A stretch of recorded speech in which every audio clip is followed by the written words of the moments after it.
What's up guys, it's Brian, and I have a very special moment from my life I'd like to share with you.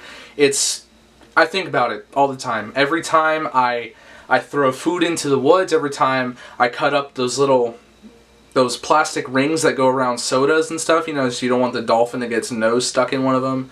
Every time I cut those up, I think of this story. A few of my friends in real life have heard this, and I feel like you all deserve to hear this as well. So let's go back to 6th grade, which was 9 years ago. That makes me feel old. I mean, I'm not that old, I'm only 21. Do you guys ever get the feeling that death is creeping up on you? You know, here I am talking into a camera by myself.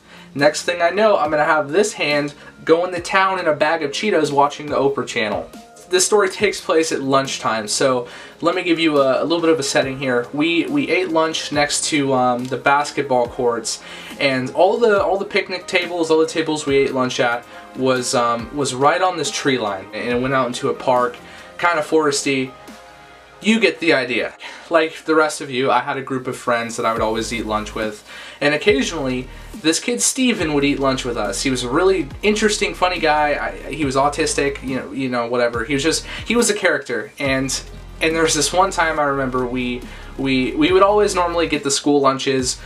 We had this one friend who was a vegetarian, so we'd always bring this hippy dippy crap from home, and the West wasn't one on salad. Steven just kind of pops down one day, and you know, earlier I remember him talking about when we arrived to school, he saw a deer. He saw a deer out in the trees, and it just, you know, blew his mind. He was thinking about the deer all day. That's all he was talking about.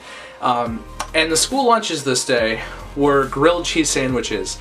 The thing is, they would give us these sandwiches that were pre-wrapped in like saran wrap. Not like you would wrap it around, but it was like you had to open the bag and pull the sandwich out. And randomly, Steven gets this look in his eye. He, like, you know something's about to happen. We're just eating, and he still hasn't eaten his sandwich yet. He still hasn't touched it. He's just looking. And it's like a wave of destiny was called upon his heart. He stands up with the sandwich in hand and throws it, and he yells, "Save the deer!" It was perhaps one of the most magical things I've ever seen in my entire life. One minute I'm eating lunch, the next minute I'm seeing someone make a difference in the world. You know, looking back, I think the hilarious thing is that the grilled cheese was still in the plastic wrap when he threw it. I eat an apple, and I need to get rid of the apple core, but there's no trash can site, and I throw it out my car window into the bushes, or I just throw it out into the woods.